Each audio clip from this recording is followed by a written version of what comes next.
ಇವನಾರವ ಇವನಾರವ ಇವನಾರವ ಎಂದೆನಿಸದಿರಯ್ಯ, ಇವ ನಮ್ಮವ ಎಂದೆನಿಸಯ್ಯ.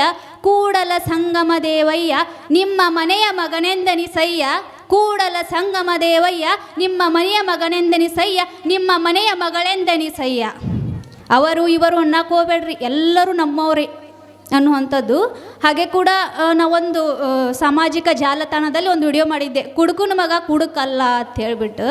ತುಂಬ ಜನ ತಾಯಂದ್ರೆ ಸಿಕ್ಕಾಗ ಅಣ್ಣಂದ್ರೆ ಹೌದ್ರಿ ಕುಡುಕೂರು ಮಗ ಕುಡುಕಲ್ಲ, ಭಾಳ ಚಂದ ಹೇಳಿದ್ರಿ ನೀವು ಅಂತಂದರು. ಇವತ್ತು ಜಮಖಂಡಿ ತಾಲೂಕೊಳಗೆ ಆನಂದ್ ಅಜ್ಜಾರ್ ಎಲ್ಲ ಹಳ್ಳಿಗೆ ಅಡ್ಡಾಡೋದ್ನ್ಯಾಗ ನನಗೊಂದು ಅನಿಸ್ತಿ, ನಾ ಏನರ ತಪ್ಪು ಹೇಳಿನೇನ ಅಂಥೇಳಿ. ಯಾಕಂದ್ರೆ ಜಾಸ್ತಿ ನೋಡಿದ್ರೆ ಕುಡುಕೂರು ಮಕ್ಕಳು ಕುಡುಕರ ಆಗ್ಯಾರ, ಭಾಳ ಕೆಟ್ಟ ಅನ್ನಿಸ್ತಿ ನನಗೆ. ನಾ ಅನ್ಕೊಂಡು ಎಲ್ಲೋ ತಪ್ಪು ಹೇಳಿದ್ನಿ ಅಂಥೇಳಿ. ಯಾಕಂದ್ರೆ ಕುಡುಕೂರು ಮಗ ಕುಡುಕಾಗಕ್ಕೆ ಅಪ್ಪ ಎಷ್ಟು ಕಾರಣಕ್ಕನ ತಪ್ಪು ತಿಳ್ಕೊಬೇಡ್ರಿ, ತಾಯಿನೂ ಅಷ್ಟು ಕಾರಣ ಆಗ್ತಾಳೆ. ಯಾಕಂದ್ರೆ ತಾಯಿ ಮಕ್ಕಳಿಗೆ ಗೊತ್ತಿರ್ತೈತಿ ಗಂಡ ಎಂಥವ್ನ ಅನ್ನೋದು ಗೊತ್ತಿರ್ತೈತಿ.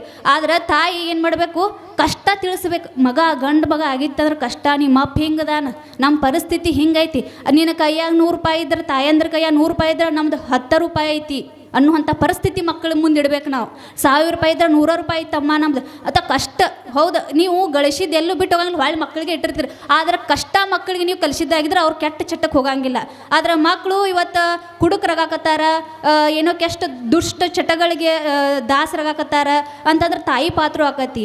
ನೀವು ಹದ್ಬಸ್ನಾಗ ಇಡ್ಬೇಕು ಮಕ್ಕಳನ್ನ, 10 ಅನ್ಕೊಡ್ದ ನೀವು ಮನೆಯಾಗಿರ್ಬೇಕು, 10 ಅನ್ಕೊಡ್ದ ನಿಮ್ಮ ಮನೆಯಾಗಿರ್ಬೇಕು. ಇಲ್ಲಿಕಂದ್ರೆ ಬಾಗ್ಲನ ಬಂದ್ ಮಾಡ್ತಾನೆ. ತಾಯಿಗಳು ಮೊದಲು ಗಟ್ಟಿ ಆಗ್ಬೇಕು. ಮಕ್ಕಳು ಸಹವಾಸ, ಅವರ ಸಂಘ ದೋಷ ಹೆಂಗೈತಿ ನೀವು ಗುರುತು ಮಾಡ್ಕೋಬೇಕು. ಹೆಂಗ್ತವ್ರನ್ನ ಸಂಘ ಕಟ್ಟ್ಯಾರ, ಎಂಥವ್ರ ಜೋಡಿ ಮಾತಾಡಕತ್ತಾರ. ಇವತ್ತು ನೀವು ದುಶ್ಚಟ ಅಂದ್ರೆ ಬರೀ ಕುಡಿಯೋದು ಸೇದುವುದು ಇದು ಒಂದ ಮಾಡೀರಿ. ಇಲ್ಲಿ ಕುತ್ತಂಥ ತಾಯಂದ್ರಿಗೆ ಇನ್ನೂ ಒಂದು ಗೊತ್ತಿಲ್ಲ, ಬೆಟ್ಟಿಂಗ್ ಚಟ ಒಂದೈತಿ ಮಕ್ಕಳಿಗೆ, ಕ್ರಿಕೆಟದ್ದು. ಅಲ್ಲಿ ಕೂತವ್ರೆಲ್ಲ ಒಂದಿಷ್ಟು ಅಂತಂಬ್ರಿಗೆಲ್ಲ ಗೊತ್ತಾಕತಿ. ಇನ್ನು ತಲೆ ಮೇಲೆ ಶೆರ್ ಹಾಕೊಂಡು ಕೂತಂತ ನನ್ನ ಆಯಿಗಳಿಗೆ ತಾಯಂದ್ರಿಗೆ ಬೆಟ್ಟಿಂಗ್ ಅನ್ನೋದು ಗೊತ್ತಿಲ್ಲರಿ. ಇದು ಸಣ್ಣಂಗೆ ತಗೋತೈತಿ, ಇದು ಒಟ್ಟು ಯಾರಿಗೂ ಗೊತ್ತಾಗಂಗಿಲ್ಲ. ಇವತ್ತು ಇದ್ರ ಮಾತಾಡೋಕನ ಇಲ್ಲಿ ಬಂದೀನಿ. ಕುಡುಕದ್ರ ಗೊತ್ತಾಕತಿ. ಕುಡುಕ ಅಂದ್ರೆ ಏನ್ರಿ, ಭಾಳ ಅದ್ರ 100 ರೂಪಾಯಿ ಕುಡ್ದಾನ, 200 ರೂಪಾಯಿ ಕುಡ್ದಾನ, 300 ರೂಪಾಯಿ ಕುಡ್ದಾನ, ಹೊಟ್ಟೆ ಹರಿಯಂಗೆ ವಾಂತಿ ಮಾಡ್ಕೊಟ್ಟು ಕುಡ್ದಾನ.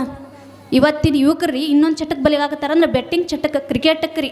ಇದು ಗೊತ್ತಾಗಂಗಿಲ್ಲ, ನಮ್ಮ ತಾಯಿಗಳು ಗೊತ್ತಾಗಂಗಿಲ್ಲ. ಕಲಿತಂಥ ಸೊಸಿ ಇದ್ಲಂದ್ರೆ ಗುರ್ತು ಹಿಡಿತಾಳ, ಕಲ್ತಂಥ ಸೊಸಿ ಇದ್ಲಂಗೆ ಗುರ್ತಿರ್ತಾಳ.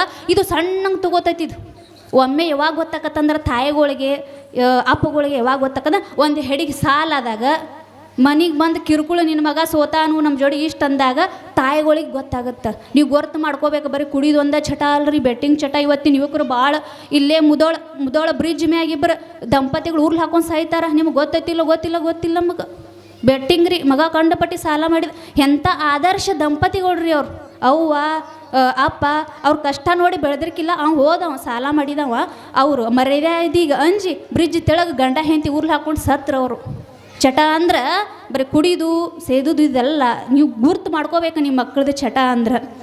ಹಾಗೆ ಒಬ್ಬಕ್ಕೆ ತಾಯಿಗೆ 3 ಜನ ಮಕ್ಕಳಿದ್ರು, ಗಂಡು ಮಕ್ಕಳಿದ್ರೆ ಆಕಿ ಗಂಡ ಎಂಥ ಕುಡುಕಂದ್ರೆ ಜಗವಾಣ್ ಕುಡುಕ. ಏನು ಊರಾಗಿರುವಂಥ ಹಿರಿಯರು ಹೇಳಿದ್ರು, ಪೊಲೀಸ್ ಸ್ಟೇಷನ್ ಆತು, ಎಲ್ಲ ಆತು, ಅವ್ನು ಕುಡಿದ ಬಿಡಲಿಲ್ಲ. ಆದ್ರೆ ಒಂದು ಮೆಟ್ಟಿಗೆ ಬಂದ ಮ್ಯಾಗ 3 ಗಂಡು ಮಕ್ಕಳು ವಯಸ್ಸಿಗೆ ಬಂದರು. ಆದ್ರೆ ತಾಯಿ ಕಷ್ಟ ನೋಡಿದ್ರು ಮಕ್ಕಳು. ಆಕಿ ಊರು ಸಾಲ 9 ಮಾಡಿ ಅವ್ರ ಮನೆ ಇವ್ರ ಮನೆ ಅಡ್ಡಾಡಿ ಮಕ್ಕಳಿಗೆ ಹೊಟ್ಟೆ ತುಂಬಿಸಿದ್ದ 3 ಗಂಡು ಮಕ್ಕಳು ನೋಡಿದ್ರು.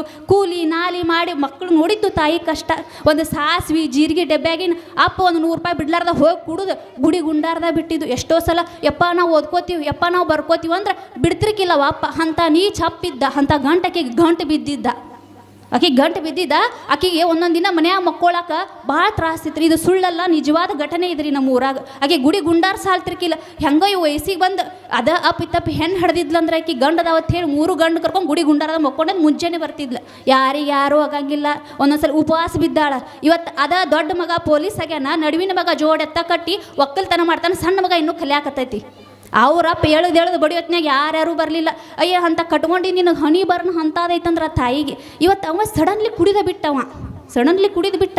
ಎಲ್ಲರಿಗೂ ಆಶ್ಚರ್ಯ, ಎಲ್ಲರೂ ಬಂದು ಕೇಳೋರು, ಇವ ಇಷ್ಟು ಜಗದ ಕುಡುಕ ಇವು ಹೆಂಗೆ ಸಡನ್ಲಿ ಬಿಟ್ಟ ಅಂತೇಳಿ ಒಂದಿಷ್ಟು ಕುಡುಕ ಹೆಂಡತಿಗಳು ಬಂದು ಕೇಳಾಕತ್ತಾನ.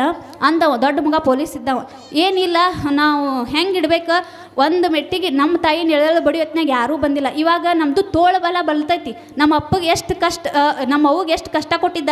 ಈಗ ಒಂದು ಮಾತು ತೆಗೆದ್ರೆ ಒಂದು ಗೆಡ್ಡಿ ಬಿಟ್ಟನೆ ಅಂದ್ರೆ ಮಕ್ಕೋತಾನವ. ಅದಕ್ಕೆ ಇವಾಗ ಬಾಯಿ ಮುಚ್ಕೊಂಡು ಗಪ್ಪದಾನ ಇವಾಗ. ಗಪ್ಪಿಗಿದಾನ. ಅದಕ್ಕೆ ನಾನು ಹೇಳೋದು ಒಂದು ಮಕ್ಕಳಿಗೆ ಭಾಳ ಅನುಭವಿಸಿದ್ದು ನೋಡ್ರಿ ಆಕಿ ತಾಯಿ. ಒಂದು ಮಟ್ಟ ಥರ ತಾಳ್ಮೆ ಇರ್ಬೇಕು ಹೆಣ್ಣು ಮಕ್ಕಳಿಗೆ. ಬರ್ತೈತೆ ನನಗೊಂದು ಟೈಮ್, ಆದ್ರೆ ಮಕ್ಕಳು ಮೊದಲು ನಾವು ಸಂಸ್ಕಾರ ಕೊಡಬೇಕು, ಅವ್ರು ನಮ್ಮ ಹಿಡಿತದಾಗ ಇಟ್ಕೋಬೇಕು. ಬರ್ತೈತೆ ನನಗೂ ಟೈಮ್. ಈಗ ಕುಡಿ ಅನ್ರಿ ಅವಂಗ ಕುಡಿಯಂಗಿಲ್ಲ, 3 ಗಂಡು ಮಕ್ಕಳಿಗೆ ಅನ್ಸ್ತಾನವ. ನಿಜವಾದ ಘಟನೆ ರೀ ಇದು.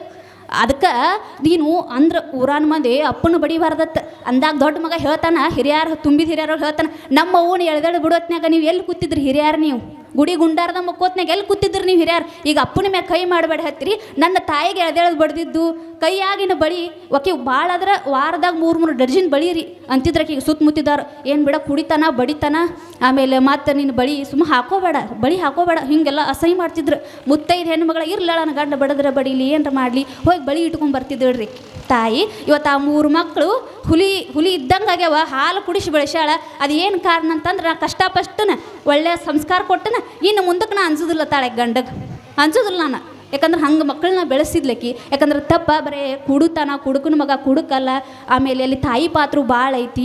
ಹಿಂಗೆ ಮೊದಲು ಒಂದು ಕಾಲಿತ್ರಿ, ಇಲ್ಲೆಲ್ಲ ತಲೆ ಮ್ಯಾಗ ಶರ್ಗ್ ಹಾಕೊಂಡು ಕೂತಿರ್ಲ, ನಿಮ್ಮ ಕಾಲಕ್ಕೆ ಮುಗೀತು. ಗಂಡ ಕುಡುಕಿರ್ಲಿ ಹಡಕಿರ್ಲಿ ಹೆಂಗಾರ ಇರಲಿ, ನಾವು ಜೋಡಿ ಗುದ್ದಾಡಿ ಬಾಳೆ ಮಾಡ್ತನು. ತವ್ರ ಮನೆಗೆ ಹೋದ್ರೆ ನಾನು ಮಾತು ಗಂಡನ ಮನೆಗೆ ಹ್ಯಾಮಸ್ ತೊಕೊನು ಅಂತ ತಲೆ ಮ್ಯಾಗ ಶರ್ ಹಾಕೊಂಡು ಕೂತಿರ್ಲ, ನಿಮ್ಮ ಕಾಲಕ್ಕೆ ಮುಗೀತ್ರಿ.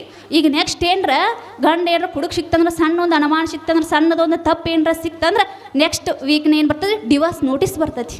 ಮುಗೀತು ನಿಮ್ಮ ಕಾಲಕ್ಕೆ. ಏನು ಕುಡುಕಿದ್ರೆ ಹಡಕಿರ್ಲಿ ಏನೋ ಹೊಂದಾಣಿಕೆ ಮಾಡ್ಕೊಂಡು ಹೋಗಿದ್ರು ಹಿಂದಿನ ಹಿರಿಯರು. ಇವತ್ತಿನ ಹಿರಿಯರು ಇಲ್ರಿ. ಹಂಗೆ ಇವಾಗ ಅಜ್ಜಾರ ಏನು ಜೋಳಿಗೆ, ನಾವೆಲ್ಲ ಜೋಳಿಗೆ ಹಿಡ್ಕೊಂಡು ಅನ್ಬೇಕಾದ್ರೆ ಒಂದಿಷ್ಟು ಜನ ಅಂತಿರ್ತಾರೆ ಜೋಳಿಗೆ ಅನ್ನುವಂಥದ್ದು ಬರೀ ಹಿಟ್ಟ ನುಚ್ಚಿಗೆ ಮಾತ್ರ ಸೀಮಿತ ಇಲ್ಲ. ಎಷ್ಟೋ ಜನ ಅಡಕ ಮಾಡ್ತಾರೆ ಜೋಳಿಗೆಗೆ ರೊಕ್ಕ ಸಂಬಂಧ ಹೋಗ್ತಾರೆ. ನೀವು ಹಿಟ್ಟು ತಿನ್ನೋರು. ಯಾಕಂದ್ರೆ ನಾನು ಜಂಗಮ್ಮನ ಮಗಳದನ್ನು, ನಾನು ಹಿಂಗೊಂದು ಅಂಬಿಗರ ಚೌಡಯ್ಯನ ವಚನ ಹೇಳಿದ್ನಿ. ನೀ ಅಂಬಿಗರ ಮನೆಯನ್ನ ಅಂಬ್ಲಿ ಕುಡ್ದೀನ ಅಂತೇಳಿ. ಯಪ್ಪ ನಾನು ಅಂಬಿಗರ ಮನೆಯನ್ನ ಅಂಬ್ಲಿ ಕುಡ್ಲ, ಮಾದರ ಚೆನ್ನೈನ ಮನೆಯಿಂದ ಕುಡ್ದು ಎಲ್ಲರ ಮನೆ. ಯಾಕಂದ್ರೆ ಜಂಗಮ್ಮನ ಜೋಳಿಗಳು ಎಲ್ಲರ ಮನೆ ಅನ್ನ ಬೀಳುತ್ತೆ. ಅಂತ 12 ಮನೆ ನುಚ್ಚು ತಿಂದು ಬೆಳೆದಾಕೆ ಅದನ್ನು ನಿನ್ನ ಮನೆಯಾಗೂ ತಿಂದು ಬರ್ತೇನೆ ನಾನು. ಯಾಕಂದ್ರೆ ಜಂಗಮ ಜೋಳಿಗೆಗೆ ಭೇದ ಭಾವ ಇಲ್ಲ, ಏನೂ ಇಲ್ಲ ಜಂಗಮರ ಜೋಳಿಗೆಗಿರಿ. ಹಾಗೆ ದೇಸಾಯಿ ಸರ್ಕಲ್ ಒಳಗೆ ಹಿಂಗೆ ಒಂದು ಇಲ್ಲಿ ವಿದ್ಯಾರ್ಥಿಗಳು ಇದ್ದಾರೆ ಗೊತ್ತಾಗತ್ತೆ. ಬಾಗಲಕೋಟೆ ಯೂನಿವರ್ಸಿಟಿ ಆಗಿತ್ತು. ಹಾಗೆ ಕೂಡ ನನಗೆ ಅಜ್ಜಾರ ಜಮಖಂಡಿಗೆ ಬಂದಾರ, ನಮ್ಮ ಮಟ್ಟಕ್ಕೆ ಉತ್ತರಾಧಿಕಾರಿ. ಅದಕ್ಕೆ ನನಗೆ ಒಂದಿಟ್ಟು ಗೊತ್ತಿದ್ರಕ್ಕಿಲ್ಲ. ಯಾಕಂದ್ರೆ ಬೆಳಗಾವಿ ಯೂನಿವರ್ಸಿಟಿ ಗೊತ್ತೈತಿ ನಿಮಗೆ, ಹಾಗೆ ಈಗ ಬಾಗಲಕೋಟೆ ಯೂನಿವರ್ಸಿಟಿ ಆಗಿತ್ತು. ಅದನ್ನು ತೆಗಿಬೇಕು ಅಂತೇಳಿ ಭಾಳ ಹೋರಾಟ ನಡೆದಿದ್ದು ದೇಸಾಯಿ ಸರ್ಕಲ್ ಒಳಗೆ. ಅವಾಗ ನಿಂತು ಅಜ್ಜಾರ ಒಂದು ಮಾತು ಹೇಳ್ತಾರೆ, ನಿಮಗೇನರ ಬೆಳಗಾವಿ ಯೂನಿವರ್ಸಿಟಿ ರಾಣಿ ಚೆನ್ನಮ್ಮ ಯೂನಿವರ್ಸಿಟಿ ಒಳಗೆ ಏನರ ಅನುದಾನ ಕಮ್ಮಿ ಆಗಿತ್ತಂದ್ರೆ ನಾ ಜೋಳಿಗೆ ಹೊತ್ತು ನಿಮಗೆ ನಾ ತಂದು ಹಾಕ್ತನು ಅಂತ ಹೇಳ್ತಾರೆ. ಭಾಳ ಅಂದ್ರೆ ನನಗೆ ಇವ್ರು ಯಾರು ಸಮ ನಿಜವಾಗ್ಲೂ ಗೊತ್ತಿರ್ಕಿಲ್ರಿ. ಅಜ್ಜಾರು ನಮ್ಮ ಊರಿಗೆ ಜಮಖಂಡಿಗೆ ಬಂದಾರತ್ತೇಳಿ ನಿಜ ಹೇಳ್ತಾನೆ. ಎಷ್ಟು ಸುತ್ತಮುತ್ತ ಮಕ್ಕಳಿಗೆ ಬಾಗಲಕೋಟೆ ಯೂನಿವರ್ಸಿಟಿ, ಅದಕ್ಕೆ ಇನ್ನೊಂದು ಏನಾರ ಅದು ಬಾಗಲಕೋಟೆ ಜಮಖಂಡಿಯಾಗ ಬಾಗಲಕೋಟೆ ಯೂನಿವರ್ಸಿಟಿ ಉಳ್ಕೊಳಕ್ಕೆ ಒಂದು ಕಡೆ ಕಾರಣ ಆಗ್ತಾರೆ ಅಜ್ಜಾರು. ಯಾಕಂದ್ರೆ ಸುತ್ತಮುತ್ತ ಹಳ್ಳ್ಯಾನವರು ವಿದ್ಯಾರ್ಥಿಗಳು ಒಂದು ಸರ್ಟಿಫಿಕೇಟ್ ಬೇಕಾದ್ರೆ, ಒಂದು ಕಾಗದ ಪತ್ರ ಬೇಕಾತಂದ್ರೆ ಬೆಳಗಾಂಕ ಓಡೋದು. ಹೌದ್ರಿ, ಒಂದಿಷ್ಟು ಜನ ಉಳ್ಳೋರು ಇರ್ತಾರು, ಬಸ್ ಚಾರ್ಜ್ ಹಾಕೋತಾರ ಹೋಗ್ತಾರ, ಕಾರ್ ಗಾಡಿ ಮಾಡ್ಕೋತಾರ ಹೋಗ್ತಾರ. ಆದ್ರೆ ಬಡವ್ರ ಮಕ್ಕಳು ಏನು ಮಾಡ್ಬೇಕು, ಇವತ್ತು ಬಾಗಲಕೋಟೆ ಒಳಗಂದ್ರೆ ಎಷ್ಟೋ ಜನರಿಗೆ PhD ಮಾಡೋಕೆ ಅನುಕೂಲ ಮಾಡಿಕೊಟ್ಟೈತಿ ಬಾಗಲಕೋಟೆ ಯೂನಿವರ್ಸಿಟಿ. ಹಾಗೆ ಕೂಡ ಎಷ್ಟೋ ಬಡ ಮಕ್ಕಳಿಗೆ ಬರಾಕೂ ಅನುಕೂಲ ಆಗೈತಿ. ಅದು ಉಳ್ಯಾಕೆ ಒಂದು ಕಡೆ ಕಾರಣ ಅಂದ್ರೆ ಆನಂದ್ ಅಜ್ಜಾರು. ಯಾಕಂದ್ರೆ ಜೋಳಿಗೆ ಎತ್ತಿ ಹಿಡಿದು ಮಾತಾಡಿದ್ರು ಅವ್ರು. ಬರೀ ಜೋಳಿಗೆ ಅಂದ್ರೆ ಹಿಟ್ಟ ನುಚ್ಚಿಂದಲ್ಲ, ಅದು ಶೈಕ್ಷಣಿಕವಾಗುತ್ತೆ, ಧಾರ್ಮಿಕವಾಗುತ್ತೆ, ಸಾಮಾಜಿಕವಾಗುತ್ತೆ ಅನ್ನುವಂಥದ್ದು ಕೂಡ ಕಾರಣ ಮಾಡಿಕೊಟ್ರು. ಭಾಳ ಇಷ್ಟ ಆಯ್ತು ರೀ ನನಗೆ. ಹಂಗೆ ಇವತ್ತು ನಾ ಎಲ್ಲರಿಗೂ ಹೇಳ್ತೀನಿ, ನನಗೆ ಒಮ್ಮೆ ಅನಿಸ್ತಿರ್ತೈತಿ, ನಿನಗೆ 2 ಹೆಣ್ಣು ಮಕ್ಕಳ ಅಂತೇಳಿ. ನನಗೆ ಅವಾಗ ಅನಿಸ್ತಿದ್ದು, ಭಾಳ ಅಣಕ ಮಾಡ್ತಿದ್ರು ನನಗೆ 2 ಹೆಣ್ಣು ಮಕ್ಕಳು, ಒಂದು ಗಂಡು ಹಡಿ, ನೀನು ಆಸ್ತಿ ಇದ್ದವ್ರು ಮನೆಗೆ ಕೊಟ್ಟಾರ ಅಂಥೇಳಿ. ಯಾವಾಗ ಆನಂದ್ ಅಜ್ಜಾರು ಮಠಕ್ಕೆ ಬಂದಾರ ತಲೆಯನ್ ತೆಗೆದು ಹಾಕಿನ್ರಿ ನಾನು ಅಂತಿರ್ತು ನನ್ನ ಗಂಡಗೆ. ನಾನು ನಾ ಇವಾಗಾದ್ರೆ ನನ್ನ ರಟ್ಯಾನ ಶಕ್ತಿ ಮುರಿತನ ನಾನು ದುಡಿತೀನಿಲೇ, ನಾಳೆ ನನ್ನ ಮಕ್ಕಳನ್ನ ಕರ್ಕೊಂಬರಾರು ಕಳಿಸಾರು, ನಮಗೂ ಒಂದು ಗಂಡು ಬೇಕಲ್ಲ ಅಂತಿರ್ತಾರೆ. ಏನಿಲ್ಲಪ್ಪ, ಅವ್ರನ್ನೂ ಒಂದೊಂದು ಮೆಟ್ಟಿಗೆ ಹಚ್ಚುನು. ಏನು ಓಲೆ ಮಠದ ಪಟಾಂಗಳು ಭಾಳ ದೊಡ್ಡದೈತಿ. ಓಲೆ ಮಠದ ಪಟಾಂಗಳ ಅದ್ರ ಅಂಗಳ ಕಸ ಹೊಡೆದ್ರೆ ನನ್ನ ಅಪ್ಪ ನನಗೆ 2 ರೊಟ್ಟಿ ಕೊಟ್ಟರೆ ಸಾಕ, ಅಷ್ಟರ ಮಟ್ಟಿಗೆ ನಾ ಗಟ್ಟಿಯಾಗೀನಿ. ಲಿಂಗ ತಾರತಮ್ಯ ಮಾಡಕ್ಕೆ ಹೋಗ್ಬೇಡ್ರಿ. ಹೆಣ್ಣ ಗಂಡ ಇರೋದು ಒಂದು ಜೀವನ ಐತೆ. ಹುಚ್ಚರಂಗೆ ಹಡ್ಯಾಕೆ ಹೋಗ್ಬೇಡ್ರಿ. 2 ಹಡೀರಿ. ಅವು 2 ಗಂಡ ಆಗವಲಕ್ಕ, 2 ಹೆಣ್ಣಾಗವಲಕ್ಕ. ನಿಮಗೇನ್ರ ಮಗನ ಪ್ರೀತಿ ಬೇಕಾಗಿತ್ತಂದ್ರೆ ಓಲೆ ಮಠಕ್ಕೆ ಬರ್ರಿ. ಭಾಳ ತ್ರಾಸ ಇತ್ತಂದ್ರೆ ಹಂಚ್ಕೋರಿ. ಯಾಕಂದ್ರೆ ಭಾಳ ಒಂದು ದೈವ ಕಳೆ ತುಂಬಾಕತ್ತಾರ. ಎಲ್ಲಿ ಹೊಂಟಾರ ಅಲ್ಲಿ ದೈವ ಕಳೆ ತುಂಬಾಕತ್ತಾರ. ನಾ ಎಷ್ಟು ಅವ್ರಿಗೆ ಧನ್ಯವಾದಗಳನ್ನ ಹೇಳಕ್ಕೆ ಸಾಲಂಗೆ ಇಲ್ಲ. ಅಷ್ಟು ಚಂದ ಅವರು ಎಲ್ಲ ಒಂದು ದೈವಿಕಳೆ ತುಂಬ್ಕೋತ ಜಮಖಂಡಾಗ ಇಂತಿಂಥ ಕಾರ್ಯಕ್ರಮ ಹಾಕೊಂಡಾರ. ಅದನ್ನು ಭಾಳ ಚಂದ ವಿವರ್ಸ. ಯಾಕಂದ್ರೆ ಟೈಮ್ ಇಲ್ಲಿ ಇವಾಗ ಮುಂದಿನ